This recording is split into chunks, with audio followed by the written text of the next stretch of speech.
even the President of the United States does not have clearance to go into Area 51. Wow. The President cannot come to Area 51. And a lot of people don't know that. And a lot of high officials, the Secretary of Defense cannot, Secretary of State cannot. So I've got to ask myself, wait a minute, if there is an installation out here off of what we call extraterrestrial highway, Area 51, if there's a military installation that even the President of the United States is not allowed to be here, Yeah. what's going on here? Exactly. This is actually one of the gates going to the facility that we call Area 51. This is just one of the, there are different gates. But just as we are looking at them, they are watching us from the hills right now. Here we are at about, what is it, 11:15. Out here in the middle of nowhere, 20 miles north of Alien, 11:15 at night. This is the exact spot where I had the experience back in 1989 of December.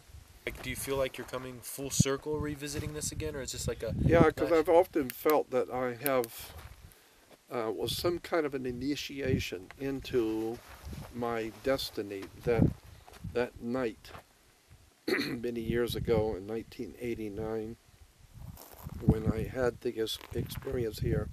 I definitely felt that it was some kind of a beginning for me, some sort of an initiation into something that was going to come later in life. It seems kind of really far apart from each other, the two subjects, when you're talking aliens and when you're talking biblical history or you know, symbolic history, which you especially now touch upon in a lot of your lectures. Yeah. And my thing is, like, when you talk about the two subjects, or let's say when most people talk, they seem so like foreign to each other. But when you look at it, it actually all ties into it, and you're touching upon it. But I think I just especially love that clarification, how it really all intertwines with itself, like from the study of the constellations to, you know, prehistory, what our ancestors 20,000 years ago were doing, to what's in the Bible, a lot of the symbology you're doing, you know, and a lot of what the Illuminati believes in, and then to the basis of something like where people try to, you know, just say it's foolish, but like aliens. Yeah. But how in all essence it's all interconnected. Well, I mean, if you go back to the Hebrew scriptures to start with, not even the Christian scriptures. Of course, in the Christian tradition, the Apostle Paul said, and all Christians will remember this, the Apostle Paul said to be always hospitable to all men, for some have entertained angels unaware. What is that saying? The Apostle Paul in the Bible is saying to always be hospitable to everyone you meet, because many have entertained angels unaware. Well, obviously, that's what the Old Testament was all about. The Old Testament in the book of Genesis talked about Abraham in Genesis 18. There's a whole story about Abraham and Sarah and how three men come walking up into the camp. Go look at it yourself in the Bible, in the book of Genesis 18. And it says that Abraham and Sarah had three men come walking up to their tent, and Abraham went out and bowed down before them and said to the men, "What is my Lord saying to his servant?"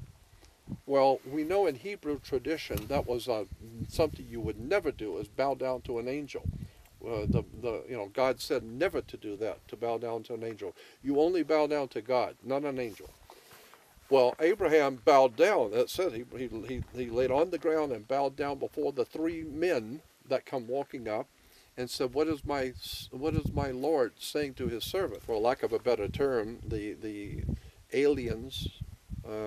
And of course, even in the Bible, we talk about angels and God and the angels and the good angels and bad angels. Well, Christians don't mind talking about angels.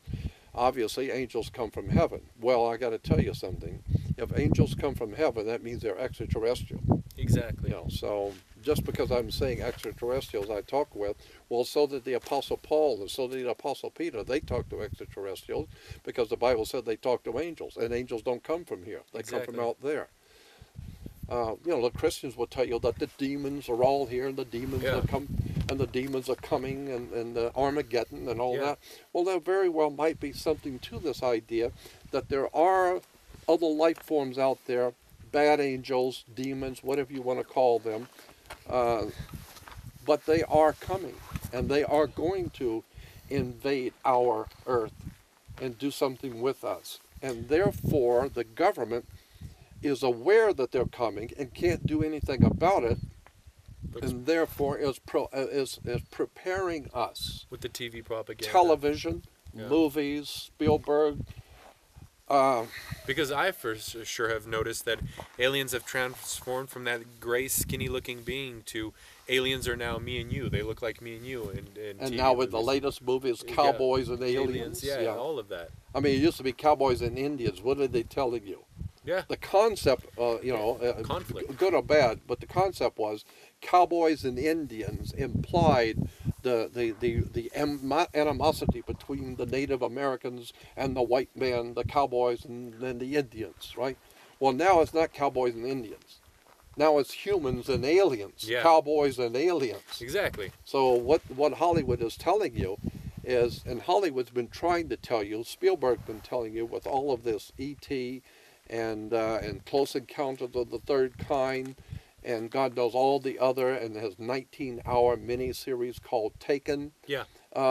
Steven Spielberg has a lot of things, but stupid is not one of them. Yeah. And when he's spending millions and millions of dollars on movies like E.T. and Close Encounters and Taken and God knows all the others, movies that he's making about extraterrestrials and Transformers. Yeah. Transformers. Exactly. And so I'm saying that it's very possible that Steven Spielberg and people like him know and are given directions by government. Get the people ready. Prepare the people for a coming invasion, because they're coming whether you like it or not. Yeah. So prepare the people so that when they do show up, people are not going to flip out. They're going to say, yeah, I've seen this in movies. This is, So they'll at least consciously they will already be set for accepting alien life forms coming from out there. Because I'm telling you, as far as I'm concerned, I'm totally convinced alien life forms are here right now.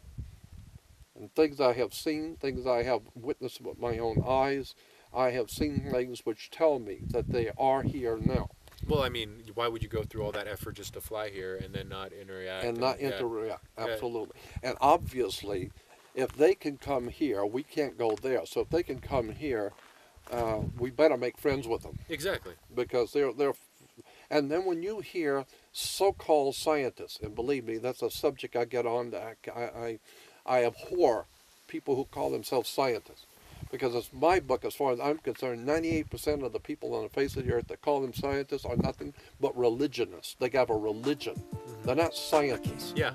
Scientists have open minds, intellectually astute, and want to hear, want to examine the facts, and want to see what the facts